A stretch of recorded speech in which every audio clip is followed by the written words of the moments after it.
नमस्कार दोस्तों। जितने भी मतलब कि 11th-12th वाले फर्स्ट ईयर में हैं सभी लोगों के लिए ये बात है, लेकिन जो पीछे बोर्ड पर दिखाई दे रहा है ये केवल 12th वालों के लिए। 11th 12th और फर्स्ट ईयर वालों के लिए मैं एक ही बात कहना चाहूँगा कि मेरे दोस्त, आपको ना इस समय लुक से ज़्यादा बुक्स पर ध्यान देना है, बस सिर्फ इतना ही देखना है, ठीक है ना। और अभी हम लोग देख लेते हैं बोर्ड पर, ठीक है ना। और जितने भी इंटर वाले हैं, अगर तुम लोग अभी लुक्स पे ध्यान दोगे तो तुम्हारी बुक्स पूरी चौपट होगी, ठीक है ना। अगर पढ़ोगे तो नंबर तुम्हारे अच्छे आएंगे, ठीक है ना। और लेकिन वैसे तुम्हारा भाई मतलब कि डेली तो पढ़ाता ही रहता है यूट्यूब पे, ठीक है ना। यहाँ पर भी देख लोगे तो भी सही रहेगा। आ जाते हैं हम लोग बोर्ड पर। डॉक्टर वासुदेव सरल अग्रवाल जी का जीवन परिचय, ये 5 नंबर का पूछेगा। लेखक है, मतलब कि वेरी वेरी इंपॉर्टेंट है, ये 5 नंबर का पूछता आ रहा है, हमेशा से पूछ रहा है, तो इस बार क्यों नहीं पूछेगा, ठीक है ना। वासुदेव सरल जी का मतलब अग्रवाल जी का जन्म 1904 ईस्वी में हुआ था। कहाँ हुआ था? मेरठ में, ठीक है। कहाँ हुआ था? मेरठ में। मेरठ में एक खेड़ा ग्राम नाम का गांव है, उसी में इनका मतलब कि उसी गांव में इनका जन्म हुआ था। लेकिन ये बचपन में मतलब कि इनका जो बचपना बीता वो लखनऊ में बीता था। इनका बचपना कहाँ बीता? लखनऊ में। इनका जन्म 1904 में मेरठ में हुआ। मेरठ में खेड़ा ग्राम नाम का एक गांव है, वहीं पर इनका जन्म हुआ था। और लेकिन इनका बचपना लखनऊ में बीता, लखनऊ में बीता। और इनकी जो मृत्यु हुई वो 1967 में हो गई। इनकी मृत्यु 1967 में हो गई। 1904 में इनका जन्म हुआ और 1967 में इनकी मृत्यु हो गई। 1967 में, लगभग ये 63 साल की उम्र में ही इनका निधन हो गया था। और इन्होंने अपनी पढ़ाई जो की थी बीएचयू से, इन्होंने बीए किया था।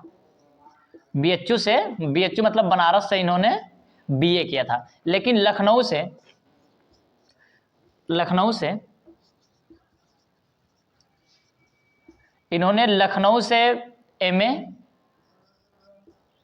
एमए और पीएचडी तथा डीलिट की थी।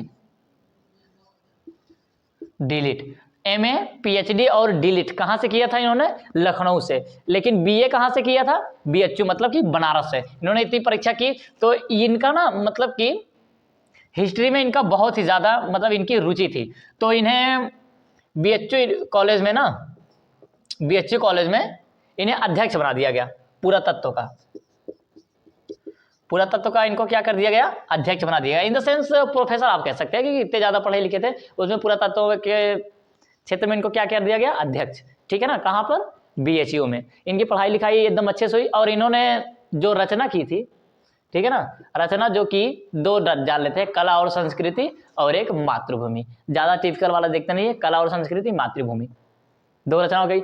वासुदेव सरल अग्रवाल जी का जन्म 1904 ईस्वी में कहाँ हुआ था? मेरठ में। मेरठ कहाँ है? मतलब मेरठ के किस जगह पे? तो खेड़ा ग्राम में। इनका बचपना बीता लखनऊ में और 1967 में इनकी क्या हो गई? मृत्यु हो गई। और इन्होंने अपनी पढ़ाई लिखाई बीएचयू से बीए किया था और लखनऊ से एमए तथा पीएचडी और डीलिट किया था, ठीक है, डीलिट किया था। और इन्हें बीएचयू में क्या बना दिया गया था? इतिहास के पुरातत्व में अध्यक्ष। किस सब्जेक्ट में? इतिहास में, ठीक है ना। इतिहास में इनकी बहुत ही ज्यादा क्या थी? रुचि थी। जितनी भी खुदाई होती है, नई चीजें निकलती है, किस जगह पे? इतिहास ही उसे कहा जाता है ना, पुरानी चीजों का अध्ययन करना ही, ठीक है। और इनकी जो रचना है कला और संस्कृति और दूसरा है मातृभूमि, बस इतना ही है, ठीक है ना। तो अगर आप इतना ध्यान से पढ़ेंगे तो मतलब अगर ये बातें आप लिख करके आ गए तो आपका 5 नंबर कंप्लीट हो गया, ठीक है। सिर्फ ज्यादा नहीं लिखना है, बस थोड़ा थोड़ा लिख करके, मतलब कि 7 से 8 लाइन लिखेंगे, आपका उतने पेज हो जाना। जब आप कॉपी लिखेंगे तो ऊपर से 2 लाइन छोड़ के नीचे हेडिंग डालेंगे, फिर उसके नीचे से अंडरलाइन करेंगे, फिर उसके बाद इनका नाम, प्रश्नोत्तर करके बाद फिर उसके बाद इनका नाम डालेंगे, फिर उसके बाद से जीवन परिचय लिखना शुरू करेंगे। नीचे 1-2 लाइन छूट जाएगा, बस उसमें पेज पलट दीजिएगा, अच्छा भी लगेगा और पेज भी जल्दी भरेगा, ठीक है। तो आज के लिए सिर्फ इतना ही, मिलेंगे नेक्स्ट क्लास में, तब तक के लिए जय Hind, Vande Mataram, best of luck.